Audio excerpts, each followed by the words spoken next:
नमः सिद्धेभ्यो। नमो अरिहन्ताणं नमो सिद्धाणं नमो आयर्याणं नमो उवज्झायाणं नमो लोई सव्यसाहोणं। मंगलमय मंगलकरण वीतराग विज्ञान नमो ताहि जाते भय अरहंतादि महान। करि मंगल करि हो महा ग्रंथ करन को काज। जाते मिले समाज सब पावे निज पद राज। सो निज भाव सदा सुखद अपनो करो प्रकाश। जो बहुविधि भव दुख निको करे है सत्तानाश। आचार्य कल्प पंडित तोडरमल जी द्वारा विरचित यह मोक्ष मार्ग प्रकाशक ग्रंथ है। तीसरा अधिकार कल हमने प्रारंभ किया था पढ़ना। कल हमने देखा था कि दूसरे अधिकार में पंडित जी ने रोग बताया कि बीमारी क्या है और उस रोग से कैसी कैसी अवस्था होती है जीव की, उस बीमारी से जीव की कैसी कैसी अवस्था होती है। और यहाँ बताया कि जीव अनादिकाल से इस जीव को संसार रूपी रोग है, संसार रूपी भव भ्रमण रूपी रोग है। और इस रोग से जीव की कैसी कैसी अवस्था होती है, अनेक गतियों में कैसी कैसी अवस्थाएं होती है। अब तीसरे अधिकार में बता रहे हैं कि उन अवस्थाओं में इस जीव को दुख कैसा होता है, उससे समस्याएं क्या क्या होती है, उससे परेशानी क्या क्या होती है। बीमारी होना और बीमारी से तकलीफ होना दोनों में अंतर है। बीमारी तो है लेकिन बीमारी से परेशानी हो रही कि नहीं हो रही, व्यक्ति को ये जानना जरूरी होता है। जैसे कोई किसी के हार्ट में ब्लॉकेज है, दिल में छेद है, कुछ है, डॉक्टर ने बताया भाई आपके हार्ट में ब्लॉकेज है, आपको ऑपरेशन करना पड़ेगा। तो सबसे पहले मरीज पूछता है कितने का होगा ऑपरेशन? भाई 2 लाख रुपए का खर्चा आएगा। अच्छा, बिना ऑपरेशन के काम चल जाएगा क्या? अगर बिना ऑपरेशन के काम चल जाए, कोई दवाई ववाई हो तो हम काम चला लें, कि नहीं, ऐसा नहीं है। अगर नहीं कराओगे ऑपरेशन तो ये बीमारी बढ़ सकती है, आपकी मृत्यु भी हो सकती है। ऐसे ही यहाँ बताते हैं कि आपको अनादि से संसार रूपी रोग है। तो कोई कहेगा पंडित जी से रोग है तो ठीक है, लेकिन परेशानी क्या है? बढ़िया चल रही है जिंदगी, इस रोग से दिक्कत क्या है? कि नहीं, परेशानी है।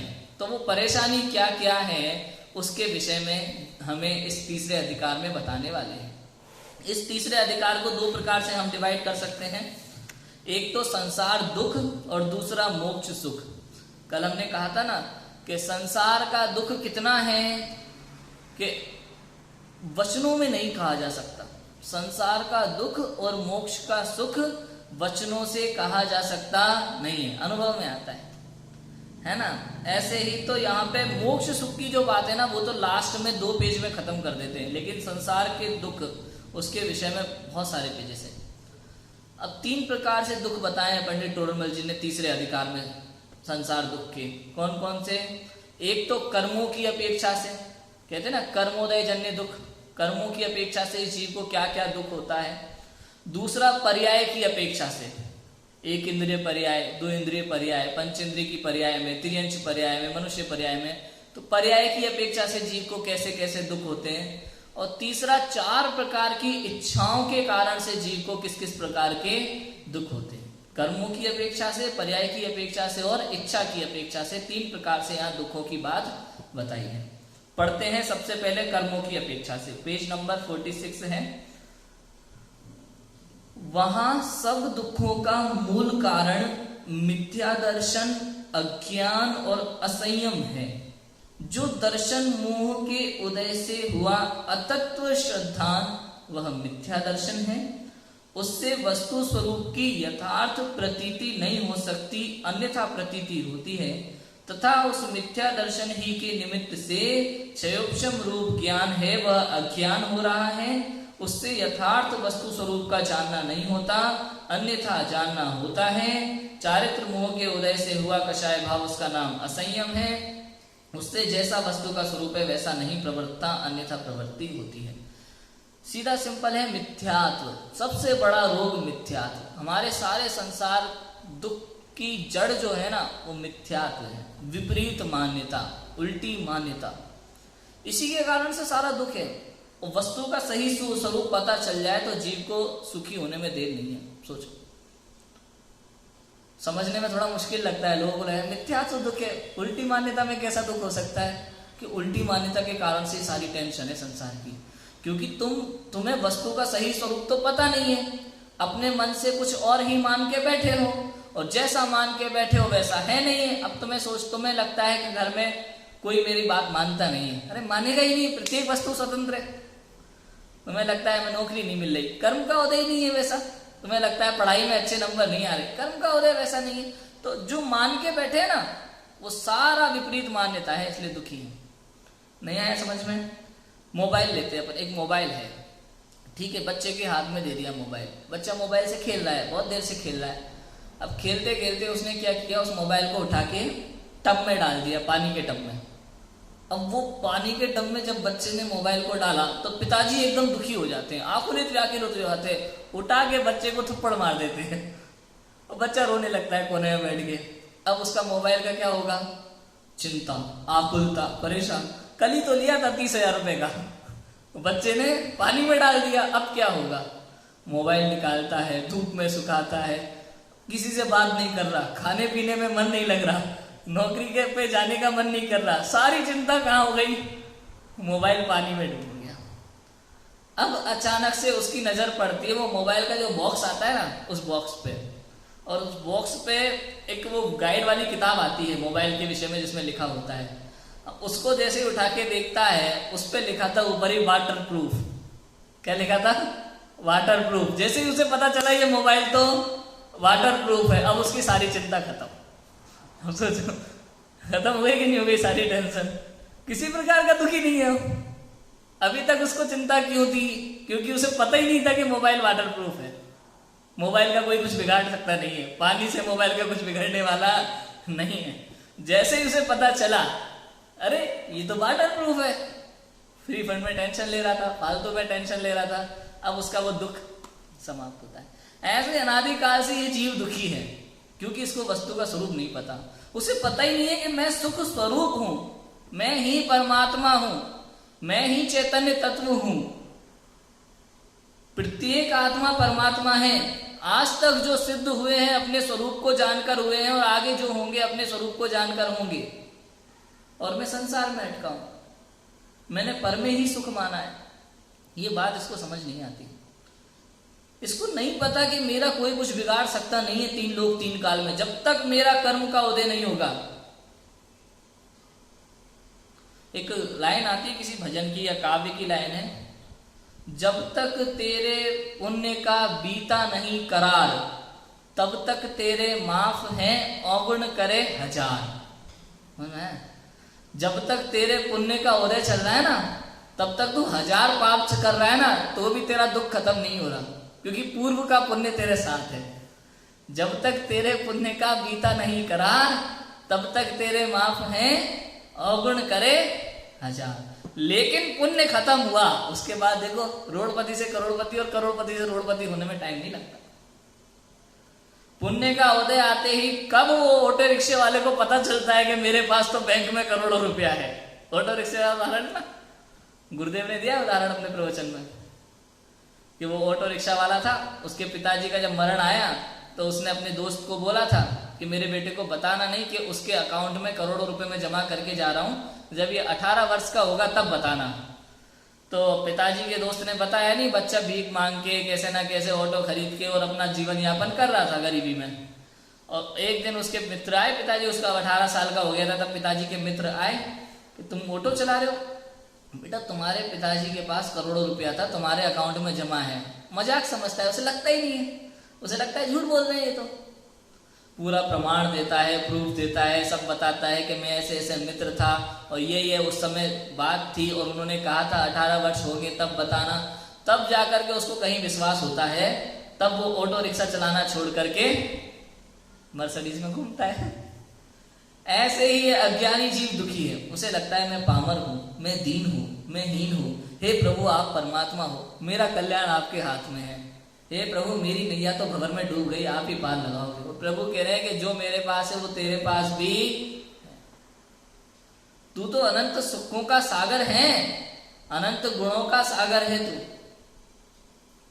लेकिन इसको खबर ही नहीं है। गुरु बताते हैं तो स्वीकार नहीं होता अंतर में, मैं भगवान हूं, मैं तो साधारण सा इंसान हूं, मैं तो कुछ कर भी नहीं सकता, मैं भगवान हूं। अरे प्रभु तू कुछ नहीं कर सकता, भगवान भी कुछ नहीं कर सकते, ये बात भी तो नहीं पता अभी। वो ना गुरुदेव का मांगलिक कितना बढ़िया, गुरुदेव के मांगलिक में जो शुरुआत की लाइनें आती है ना, बहुत प्यारी लाइनें, हिला देने वाली एकदम, के 100 इंद्र करोड़ों लाखों देवों की हाजिरी में तीर्थंकर परमात्मा फरमाते हैं, हूं परमात्मा छू एम नक्की कर। कोई श्रोता बोलता है कि भगवान से कि तमे परमात्मा छो एम तो नक्की करवा दो, भगवान से, भगवान पहले परमात्मा है ये तो नक्की हो, मैं परमात्मा हूं तब तो बाद में होगा। फिर गुरुदेव क्या कहते हैं कि जब ये नक्की होगा कि मैं परमात्मा हूं, तब नक्की होगा कि ये परमात्मा है। समझ में आया? अपने स्वरूप का भान हुए बिना सच्चे देवसाज गुरु की श्रद्धा नहीं होती।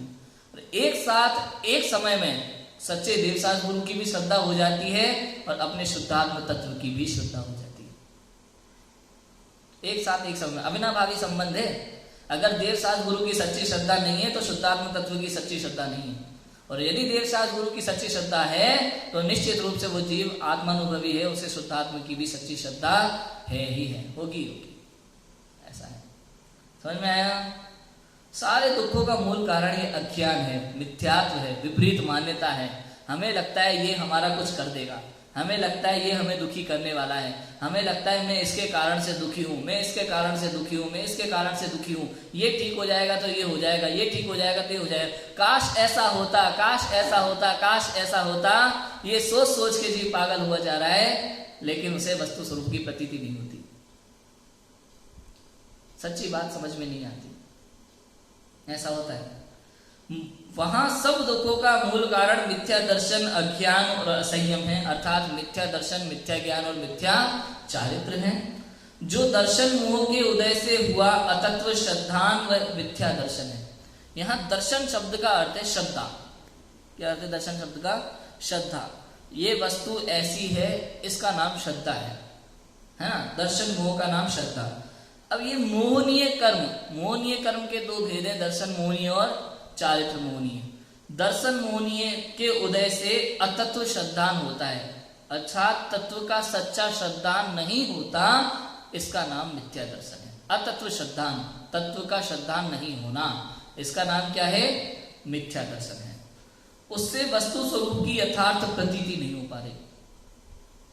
तत्व का अर्थ यहाँ पदार्थ भी ले सकते हैं आप, वस्तु भी ले सकते हैं ना। किसी भी वस्तु का उसे स्वरूप नहीं पता है, जरूरी नहीं है शुद्धात्म का स्वरूप पता हो। यदि 6 द्रव्य में से किसी एक का भी स्वरूप पता चल जाए ना सच्चा, तो उसे 6 द्रव्यों का पता चल जाता है।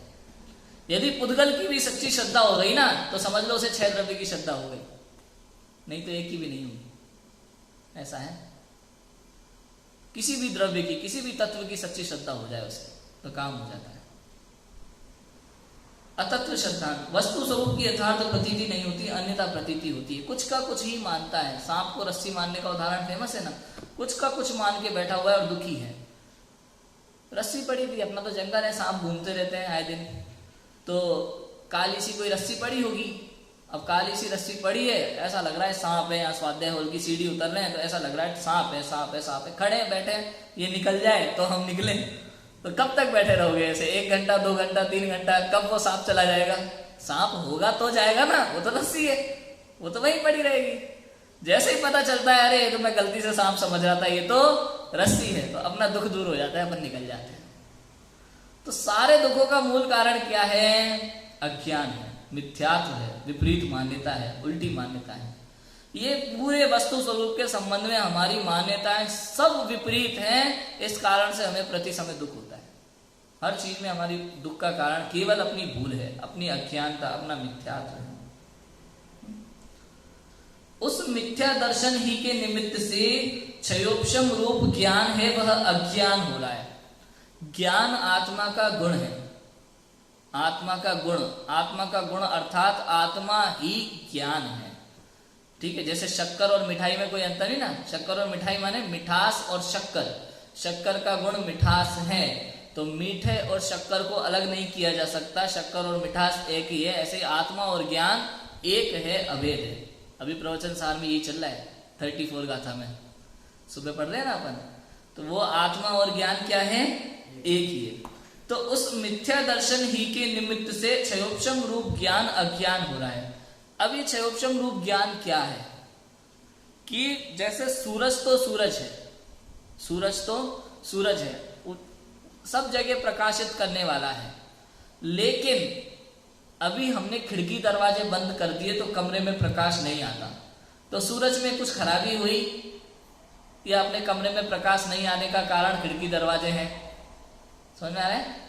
खिड़की दरवाजे बंद कर दिए तो कमरे में प्रकाश नहीं आता, सूरज में से प्रकाश कम हुआ नहीं है। ऐसे ही मैं ज्ञान गुणमय हूं, मैं ज्ञान वाला हूं, ज्ञान गुणमय हूं। तो मेरे ज्ञान गुण में कहीं कोई समस्या नहीं है, कोई दिक्कत नहीं है। मेरा ज्ञान गुण तो अनादि अनंत लोकालोक को जानने की शक्ति वाला है, किंतु वर्तमान में इसी मोह के उदय से, इसी मोह के उदय के कारण से मिथ्या दर्शन ही के निमित्त से क्षयोपशम रूप ज्ञान अज्ञान हो रहा है। इसका मतलब ये जो ज्ञानावरण कर्म का पर्दा डला है उससे मेरा ज्ञान गुण तिरोभूत होता है, अर्थात क्षयोपशम रूप कहने में आता है। क्योंकि पूरा पदार्थों को नहीं जान पाता तो वो कुछ अंश ही जान पाता है, इसलिए इसे कहते हैं क्षयोपशम ज्ञान। अब हर जीव के अलग अलग ज्ञानावरण कर्म का उदय है, किसी के थोड़ा है, किसी के ज्यादा है। तो कोई थोड़ा जान पाता है, कोई थोड़ा ज्यादा जान पाता है। किसी का क्षयोपशम बहुत अच्छा होता है, किसी का बहुत कम होता है। ठीक है, तो अब यहां इसको मिथ्या दर्शन के निमित्त से क्षयोपशम रूप जो इसका ज्ञान है वो क्या हो जाता है, अज्ञान हो जाता है। ठीक है, मिथ्या दृष्टि की बात है, दर्शन मोह के उदय की बात। सम्यक दृष्टि का ज्ञान अज्ञान नहीं है। सम्यक दृष्टि के भी क्षयोपशम तो है ज्ञानावरण का, लेकिन उस समय उसका ज्ञान सम्यक ज्ञान है, क्योंकि उसे वस्तु स्वरूप की यथार्थ प्रतीति है। यहां अज्ञान किसे कहा कि जो दर्शन मोह के उदय से, अर्थात मिथ्या दर्शन के निमित्त से जो क्षयोपशम रूप ज्ञान है वो अज्ञान है। क्लियर है? ऐसा नहीं समझना है कि क्षयोपशम रूप ज्ञान है तो सब अज्ञान ही होता होगा, ऐसा नहीं है। जो मिथ्या दर्शन के साथ वाला क्षयोपशम रूप ज्ञान है उसका नाम अज्ञान है, उसका नाम मिथ्या ज्ञान है। उससे यथार्थ वस्तु स्वरूप का जानना नहीं होता, वस्तु स्वरूप का उससे यथार्थ जानना नहीं होता। कुछ का कुछ जानता है, कुछ का कुछ मानता है, जैसा है वैसा नहीं जानता, अन्यथा जानना होता है। चारित्र मोह के उदय से हुआ कषाय भाव, उसका नाम असंयम है। ये मिथ्या चारित्र है। चारित्र मोह, अभी दर्शन मोह के उदय की बात चल रही थी। दर्शन मोह के उदय से मिथ्यात्व होते हैं, मिथ्या दर्शन है, तत्व का सच्चा श्रद्धान नहीं होता। फिर मिथ्या दर्शन के निमित्त से उसका जो क्षयोपशम रूप ज्ञान है वो अज्ञान कहने में आता है, मिथ्या ज्ञान कहने में आता है। अब दूसरा जो भेद है मोहनीय कर्म का वो है चारित्र मोहनीय। उस चारित्र मोह के उदय से उसका जो कषाय भाव है उसका नाम असंयम है। चारित्र मोह के भेद है ना, कितने भेद हैं? 40 मोह की कितनी प्रकृतियां हैं बताई थी ना मैंने? 25। अनंतानुबंधी क्रोध मान माया लोभ, अप्रत्याख्यानावरण क्रोध मान माया लोभ, प्रत्याख्यानावरण क्रोध मान माया लोभ, संज्वलन क्रोध मान माया लोभ, हास्य रति अरति, शोक भय जुगुप्सा, स्त्रीवेद पुरुषवेद नपुंसकवेद। ये 25 प्रकृतियां हैं। मोहनीय कर्म की 28 प्रकृतियां होती है टोटल। दर्शन मोहनीय की 3 और चारित्र मोहनीय की 25। दर्शन मोहनीय की 3 होती है, मिथ्यात्व, सम्यक मिथ्यात्व और सम्यक प्रकृति। और चारित्र मोहनीय की जो मैंने अभी कषाय बताई वो सब, ये सब कषाय है ना। 16 कषाय, अनंतानुबंधी, अप्रत्याख्यानावरण, प्रत्याख्यानावरण, संज्वलन, और 9 कषाय, हास्य रति अरति। ये 25 कषाय, ये सब चारित्र मोहनीय है। तो लिखा है चारित्र मोहनीय के उदय से हुआ ये कषाय भाव, ये कषाय भाव, इसका नाम मिथ्या चारित्र है, इसका नाम असंयम है। हम लोग चारित्र को मालूम है क्रियाओं से तोलते हैं, क्रियाओं से नापते हैं। चारित्र माने क्या? क्रिया करना, आचरण करना चारित्र है। गलत तरीके से कोई काम कर रहा है तो मिथ्याचारित्र, अच्छे तरीके से कर रहा है तो सम्यक चारित्र। जगत ऐसा मानता है, होता है कि नहीं होता? व्रत उपवास करना वो अच्छे चारित्र को मान लेता है, दुकान आदि चलाना या गलत तरीके से दुकान चलाना वो मिथ्या चारित्र आता है। चारित्र का मतलब क्रियाओं से कहीं तक नहीं है, चारित्र का मतलब कषायों से है। आप कितने व्रत उपवास कर लो लेकिन अंदर में कषाय भरी पड़ी है ना, तो वो मिथ्या चारित्र है, समझो। जितनी कषाय उतना बड़ा चारित्र। एक बात और ध्यान रखना, कषायों से ही चारित्र मिथ्या हो ऐसा भी नहीं है। मिथ्या दर्शन के साथ यदि कषाय है तो वो मिथ्या चारित्र है। कहने का अर्थ है मिथ्या दर्शन चौथे गुणस्थान में खत्म हो जाता है। चौथे गुणस्थान के बाद भी कषाय तो रहती है लेकिन वो मिथ्या चारित्र नहीं है, वो व्यवहार चारित्र है बाहर का।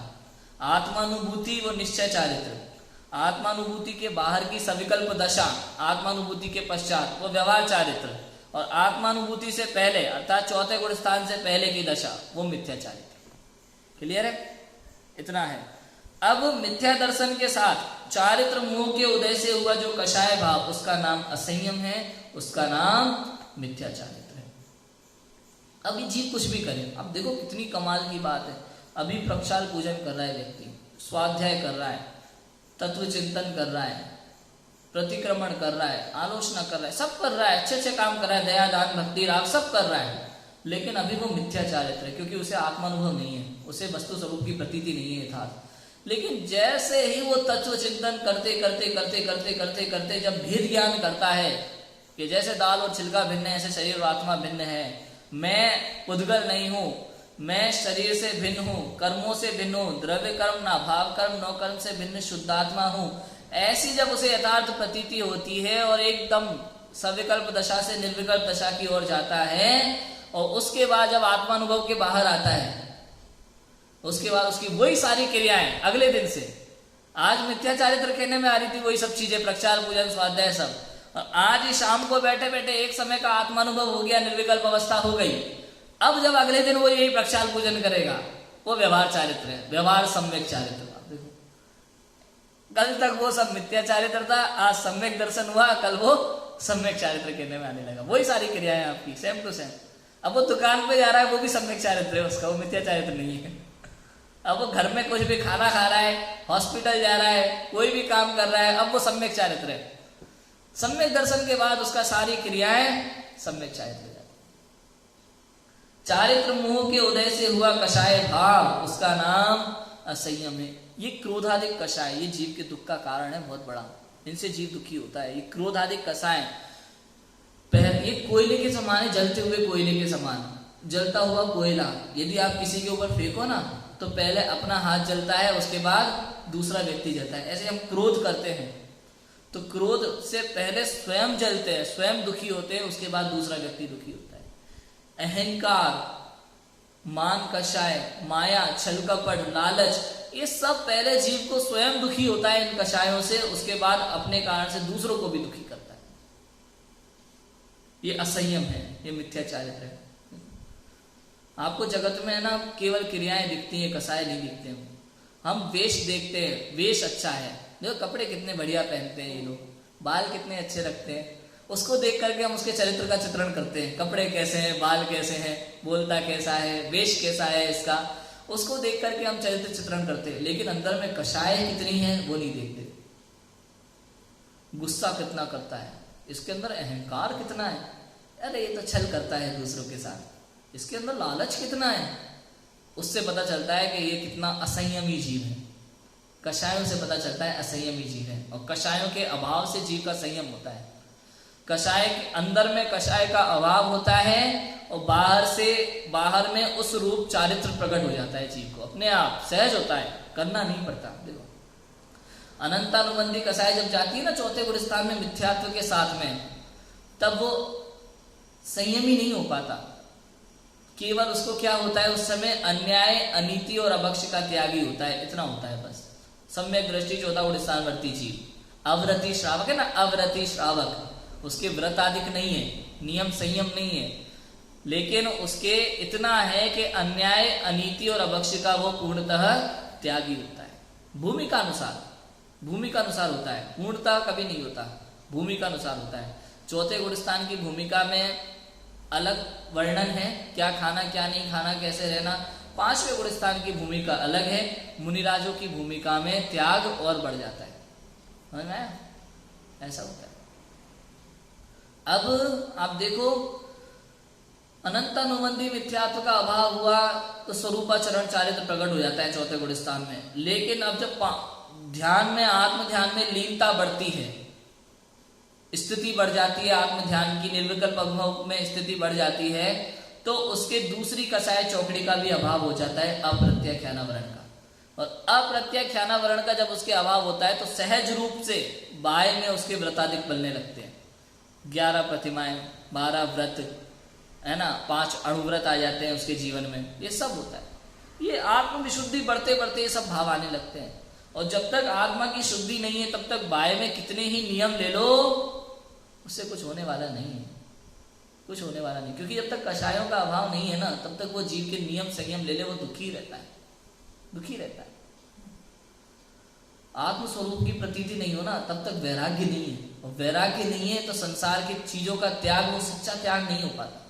देखो, सोचो, आपने देखा होगा वर्तमान में जो लोग जमीकंद खाते हैं, आलू इत्यादि खाते हैं, उनको 10 लक्षण के 10 दिन छोड़ना कितना भारी पड़ता है। 10 लक्षण के 10 दिन अगर वो आलू का त्याग करते हैं तो 11वें दिन आलू पे टूट पड़ते हैं, चाहिए चाहिए। क्यों क्यों? क्योंकि उन्हें वैराग्य ही नहीं है उस चीज से। उन्हें पता ही नहीं है कि नहीं, क्यों नहीं खाना, उन्हें वो त्याग की भावना ही नहीं है मन में।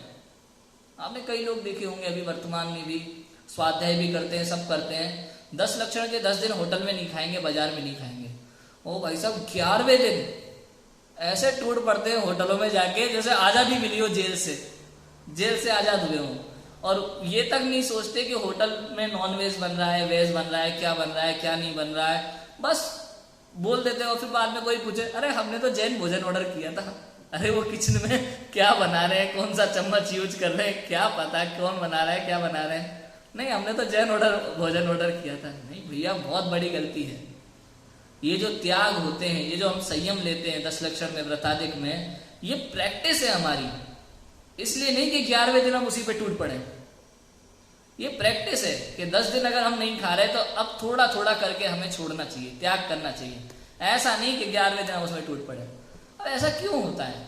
क्योंकि उसे वस्तु स्वरूप की सच्ची प्रतीति नहीं है, क्योंकि उसे श्रद्धा ही नहीं है कि ये खाने से कितना बड़ा नुकसान है जीव को, इसमें कितना अभक्ष्य है। होटलों का भोजन कहना नहीं चाहिए, लेकिन कई बार जब बात आती है तो आप सोचो, अपन लोग जब घर में सब्जी लेने जाते हैं ना, महिलाएं घर की सब्जी खरीदने जाती हैं बाजार में, तो देख देख के लाती हैं, एक एक सब्जी मोल भाव करके, देख देख के। टमाटर खरीदने हो तो देख देख के, पिलपिले तो नहीं है, सड़े सड़े टमाटर ना हो। भिंडी लाती हैं तो देख देख के लाती हैं, कैसी लेना कैसी नहीं लेना। लौकी, उसको दबा करके उसमें नाखून जैसा लगा करके देख के लाते हैं सब्जियां, कौन सी अच्छी है कौन सी नहीं है। होटल वाले क्या करते होंगे, उनको 10 किलो 20 किलो टमाटर लेने होते होंगे तो क्या देख देख के खरीदते होंगे। बोरे में भरा, वो पिलपिले हैं, सड़े हैं, कैसे भी, ये सब आ जाता है उसमें। और उसके बाद में उन्हीं सब्जियों को वो लोग जब भोजनशाला में रेडी करते हैं, भोजन बनाने वाले होटलों में, वो देखते तक नहीं है उसमें कीड़ा है कि नहीं कीड़ा है। पता चला कि सिगरेट भी पिए जा रहे हैं एक हाथ से, क्या है क्या नहीं है, किस तरह के, वो सब उनको बना करके एक साथ उसमें डाल करके, और ये भी कर लेते कल का बचा हुआ वो भी उसमें डाल देते हैं, गर्म हो जाता है, बन जाता है, नया तैयार हो गया। और वो लोग स्वाद ले लेके, चटकारे ले लेके खाते हैं उसमें उल्टे सीधे मसाले डलवा के। तो ये कितना बड़ा हमारा अविवेक है। स्वाध्याय, चिंतन, तत्व चिंतन सब करते हुए भी लोग अविवेकी रह गए। इसमें हमारा गुरुदेव श्री का जीवन आदर्शमय जीवन था, कितना संयम था उनके जीवन में। अब देखो उनका खान पान कैसा था, वो चलते थे तो कैसा चलते थे, जीव को देख देख करके। अगर कोई पत्ता भी पड़ा हो जमीन पे तो आ तो भूला हुआ भगवान छे। ये सब चीजें आदर्श रूप है, हमें ग्रहण करना चाहिए।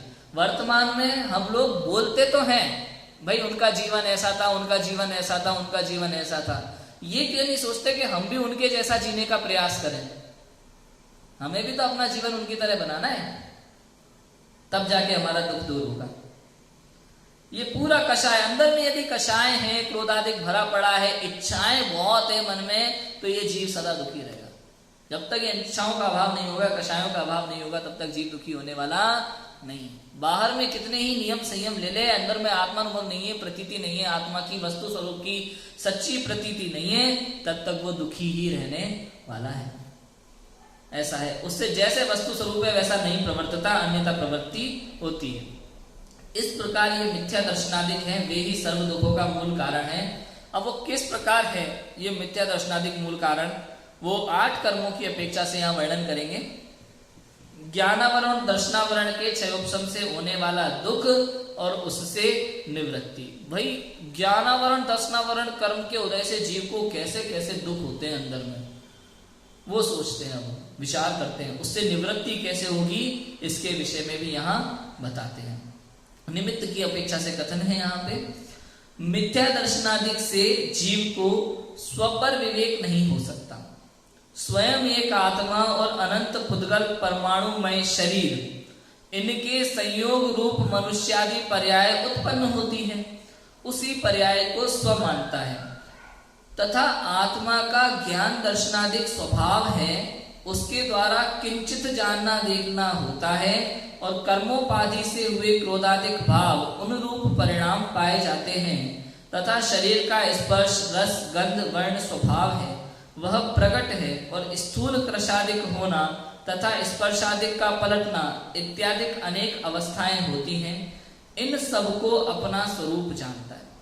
ये जीव की भूल है ऐसी, पर पदार्थों को अपना स्वरूप जानता है, इस शरीर को अपना स्वरूप जानता है। लिखा कि मिथ्या दर्शनादिक से जीव को स्वपर का विवेक नहीं हो सकता। मैं क्या हूँ, पर पदार्थ क्या है, मैं आत्मा हूँ, ये मैं नहीं हूँ शरीर, ऐसा विवेक इसको नहीं होता जब तक ये मिथ्या दृष्टि रहता है, अज्ञानी रहता है, उसे पता ही नहीं चलता, अपना स्वरूप नहीं पता, स्वपर का विवेक नहीं होता उसे। स्वयं एक आत्मा और अनंत पुद्गल परमाणुमय शरीर, स्वयं तो है ज्ञाता दृष्टा परमात्मा चैतन्य भगवान आत्मा, और ये बाहर में उसको दिखाई देता है केवल पुद्गल परमाणुमय शरीर, और इसको लगती है तो स्वयं को दर्द का अनुभव होता है, तो उसे लगता है ये ही मैं हूं, ये शरीर ही मैं हूं। और अगर कोई कहे नहीं भाई ये शरीर तू नहीं है, तू कुछ और है, तो वो उसको स्वीकार नहीं कर पाता। मैं कौन हूं, फिर दिखाओ। अब दिखाए कैसे, आत्मा तो अरूपी है। आप देखो कोई भी साइंटिस्ट आज तक आत्मा नहीं दिखा पाया। लोग कहते हैं आत्मा की खोज चल रही है, अरे आत्मा देख ही नहीं सकते। आत्मा देख सकता है लेकिन आत्मा को इन इंद्रिय चक्षुओं से देखा जाने वाला नहीं है। ये जो इंद्रियां है ना, इंद्रियां केवल पुद्गल को जान सकती है, पुद्गल को देख सकती है, अरूपी पदार्थ को नहीं देख सकती। तो ये आत्मा को नहीं जान पाता, और पुद्गल परमाणुओं को शरीर को ही आत्मा समझ लेता है, यही मैं हूं ऐसा मानता है। ये पुद्गल परमाणु और आत्मा के संयोग से मनुष्य आदि पर्याय उत्पन्न होती है, उस पर्याय को स्व मानता है। ये मनुष्य में हूं, स्त्री में हूं, पुत्र में हूं, घोड़ा में हूं, हाथी में हूं, बंदर में हूं, इसी पर्याय में अपनापन मानता है ना। एक उदाहरण, प्राप्त पर्याय की तन्मयता, एक कहानी ऐसी आती है प्रथमन योग में। प्राप्त पर्याय की तन्मयता, एक सेठ जी थे, उन सेठ जी के पास खूब धन दौलत थी। एक दिन बाहर टहलने गए, अवधि ज्ञानी मुनिराज मिले, उन्होंने दिगंबर मुनिराज के दर्शन किए और मुनिराज से पूछा कि हे प्रभु मेरी मृत्यु कब होगी और मैं अगले भव में क्या बनूंगा। तो मुनिराज ने उन्हें कहा कि 7 दिन बाद तुम्हारी मृत्यु हो जाएगी, 7 दिन की तुम्हारी आयु शेष बची है, और आप अपने ही घर के टॉयलेट में कीड़ा बनोगे। अब वो चिंता में, 7 दिन बाद मृत्यु होगी ये तो ठीक है, लेकिन अपने घर के टॉयलेट में कीड़ा, ये तो बड़ी समस्या है। दुखी था बहुत। अब उसका कोई उपाय तो है नहीं, आयु कर्म का बंद हो गया, वो तो हो गया, जो होना है वो तो होकर रहेगा। घर आ गया, दुखी रहने लगा। बच्चे चिंता में कि पिताजी को क्या हो गया, पिताजी आजकल बड़ी टेंशन में है। तो पिताजी से पूछा बच्चों ने, आप अपनी चिंता का राज बताएं, हम उसकी समस्या का समाधान करेंगे। तो पिताजी ने बच्चों से कहा, देखो बच्चों, मैंने अवधि ज्ञानी दिगंबर मुनिराज के दर्शन किए हैं, उन्होंने बोला है 7 दिन बाद मेरी मृत्यु होगी और मैं अपने ही यहाँ टॉयलेट में कीड़ा बनूंगा। देखो मैं वहां रहना नहीं चाहता इतनी गंदी जगह में, तो मेरा जब जन्म होगा ना तो तुम मुझे मार देना तुरंत डंडे से, ठीक है। अब 7 दिन बाद उनकी मृत्यु हो गई। अगले दिन बच्चे ने देखा टॉयलेट में जाके कोई कीड़ा दिखा, अभी तो नहीं दिखा, छोटा सा होता है। तो 2 दिन 3 दिन 4 दिन बाद वो कीड़ा थोड़ा थोड़ा दिखने लगा, बड़ा हो गया। और जैसे ही डंडा लेकर के मारने जाए वो उसमें छुप जाए, बार बार मारने की कोशिश करे बेटा वो उसमें छुप जाए। क्यों? क्योंकि अभी तक ये सेठ जी मनुष्य पर्याय में इस मनुष्य पर्याय को अपना मानते थे।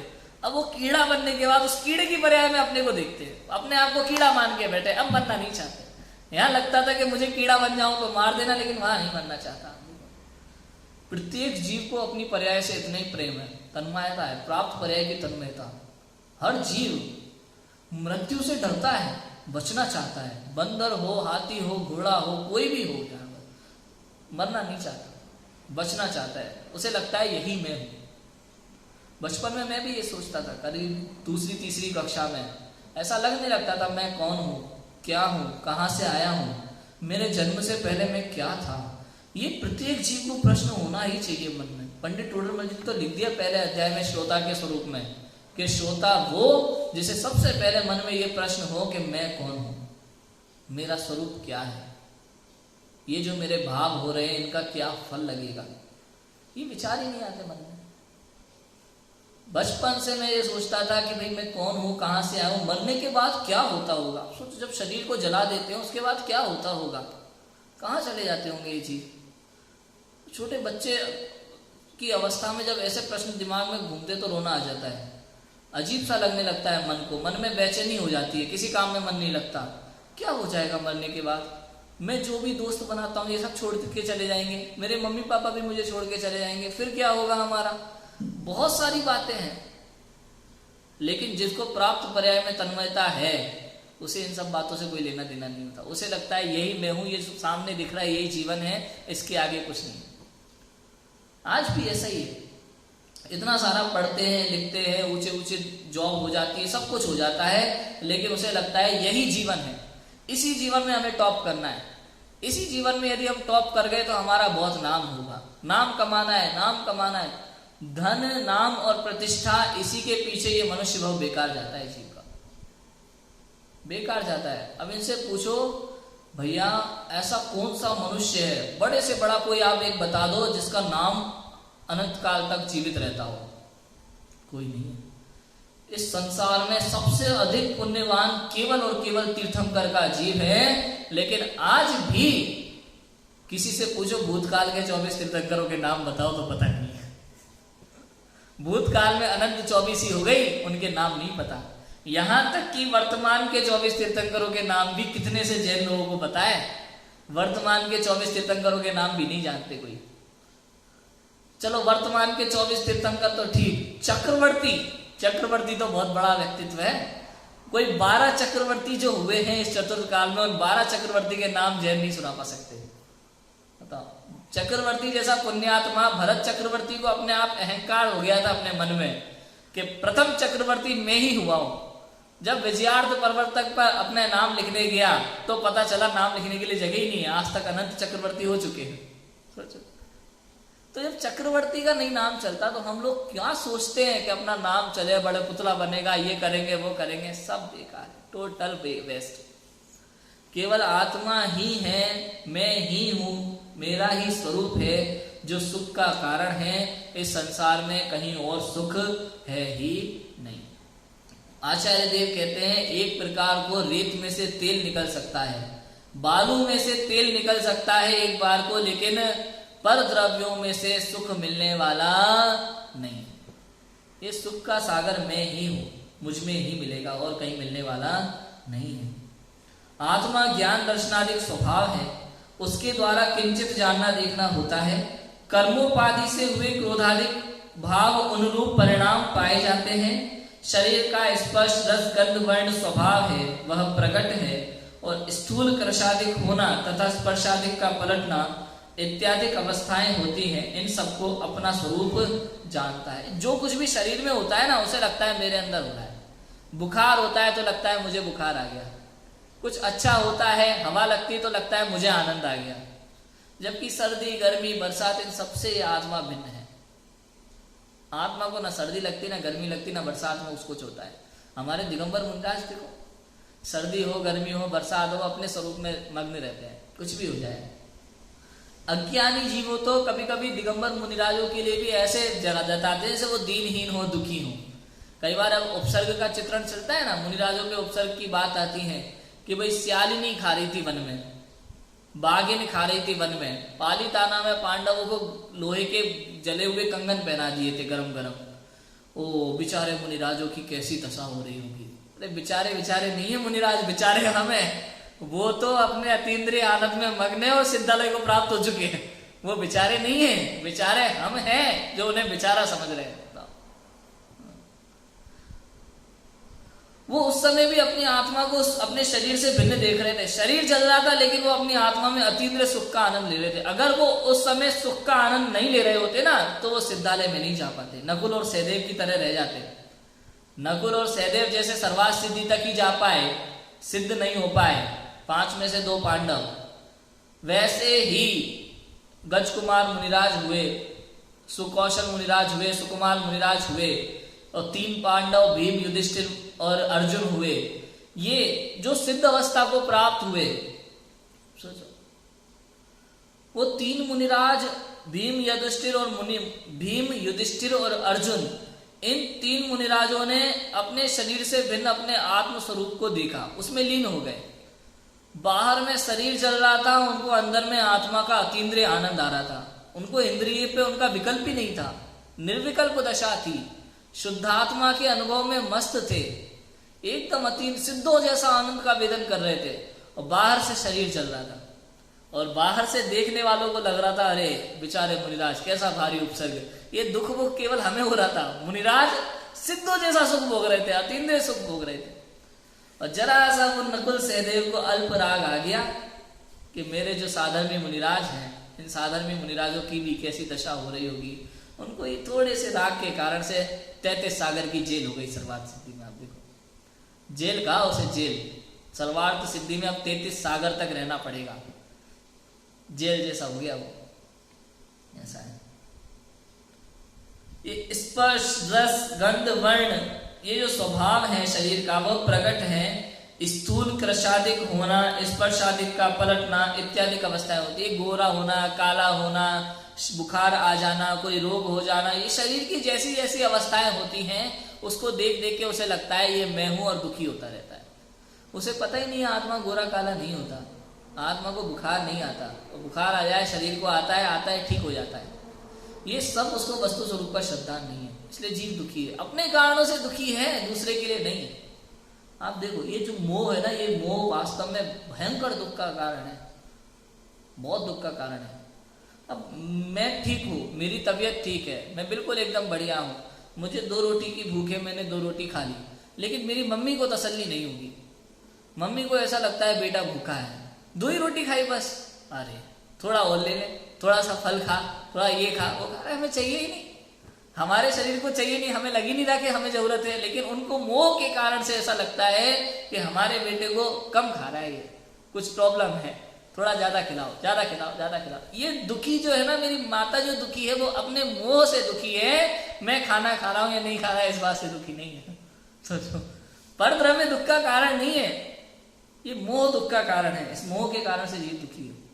बेटा इतनी दूर रहता है, वो कैसे रहता होगा, अरे वो रह लेता है, ये आपका मोह है जो आपको दुखी करता है, ये मोह के कारण से दुखी है। कर्मोपाधि से हुए क्रोधादिक भाव अनुरूप परिणाम होते हैं। ये कर्मोपाधि, ये ज्ञानावरण दर्शनावरण के उदय से होते हैं। ये क्रोधादिक भाव, मान, लोभ, कषाय, हिंसा आदि सारे भाव, ये उससे क्रोध कर्मोपाधि से होते हैं। शरीर का स्पर्श रस गंध वर्ण स्वभाव है, वह प्रकट है। ये पुद्गल है ना शरीर, तो पुद्गल का स्वभाव स्पर्श रस गंध वर्ण वो प्रकट है। स्थूल कृशादिक होना, बड़ा होना, छोटा होना, कम होना, ज्यादा होना, ये सब स्पर्श आदि का पलटना इत्यादि अनेक अवस्थाएं होती हैं। इन सबको वो अपना स्वरूप जानता है और दुखी होता रहता है। शरीर की सारी अवस्थाएं लेना है, शरीर की सारी जैसी जैसी अवस्थाएं होती है उसने उसे अपना रूप जानता है और दुखी होता है। अब देखो आगे, वहां ज्ञान दर्शन की प्रवृत्ति इंद्रिय मन के द्वारा होती है, इसलिए यह मानता है कि ये त्वचा, जीभ, नासिका, नेत्र, कान, मन मेरे अंग हैं, इनके द्वारा मैं जानता देखता हूं। ऐसी मान्यता से इंद्रियों में प्रीति पाई जाती है। ये सब उसे अपना लगता है, ये 5 जो इंद्रियां हैं और मन है उसे लगता है ये मैं हूं। अब जानने देखने वाला आत्मा है, इंद्रियां जानती देखती नहीं है, लेकिन इंद्रियों को लगता है, मुझे लगता है कि ये इंद्रियां ही जानती देखती हैं, क्योंकि ये उसमें निमित्त है। छोटा बच्चा होता है ना, छोटा बच्चा जब घर में नल आते हैं ना, नल पानी आता है, तो उसे लगता है नल में से पानी आता है, उसे टंकी की खबर ही नहीं है। छोटे बच्चे को मालूम ही नहीं है कि टंकी में से पानी आ रहा है, उसे तो लगता है नल जो चलाया ना, इस नल में पानी भरा हुआ है, इसी में से पानी आता है। ऐसे ही अज्ञानी जीव की दशा है, उसे अपने ज्ञान गुण के साम्राज्य की तो खबर होती नहीं। ये जो नल है, ये नल, ये त्वचा, स्पर्शन, रसना, घ्राण, चक्षु, कर्ण और ये मन, ये 5 इंद्रियां, ये नल है, नल जिसमें से ज्ञान की प्रवृत्ति होती है। उसे लगता है इसी में से ज्ञान आ रहा है, उसे वो ज्ञान रूपी साम्राज्य, वो टंकी की खबर ही नहीं है। ऐसा है। कहीं पे वो ऐसा लगा होता है, स्टेशन वगैरह पे नल लगे होते हैं बहुत सारे, 5-6 नल लगे होते हैं पानी पीने के हिसाब से, तो ये समझो 6 नल है और ज्ञान रूपी टंकी भरी हुई है। जैसे ज्ञान गुण का हमारा साम्राज्य है और ये आंख, नाक, कान, ये 6 प्रकार के नल हैं जिसमें से ज्ञान की प्रवृत्ति हो रही है। तो इसे नल की तो खबर है, नल ही दिखता है, टंकी तो दिखाई नहीं देती कहाँ है, तो उसे उसकी खबर ही होती नहीं है। अज्ञानी जीव की ऐसी दशा होती है, इसे लगता है इसी में से ज्ञान होता है।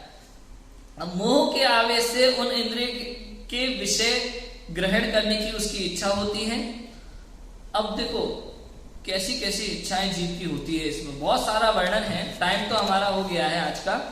इसमें 5 इंद्रियों के विषय के प्रति किस प्रकार जीव झपट्टे मारता है, बहुत अच्छा वर्णन आएगा इसमें तीसरे अधिकार में, कि किस तरह 5 इंद्रियों के जीव का जीव गुलाम हो गया इन इंद्रियों का। स्पर्शन, रसना, घ्राण, चक्षु, कर्ण और मन, इन 5 इंद्रियों का गुलाम हो गया ये जीव। जैसा ये ऑर्डर देती है, जीव को जैसा चाहिए बस वैसा ही लाओ, जैसी गर्मी लगने लगती है तुरंत ऐसी चलाओ, ये सारे हम इंद्रियों के गुलाम होते जा रहे हैं। इसका वर्णन किस प्रकार से पंडित टोडरमल जी लिखते हैं, इसकी चर्चा अपन आगे कल करेंगे पूरा डिटेल में विस्तार से। अभी की बात को विराम देते हैं। ओम नमः सिद्धि।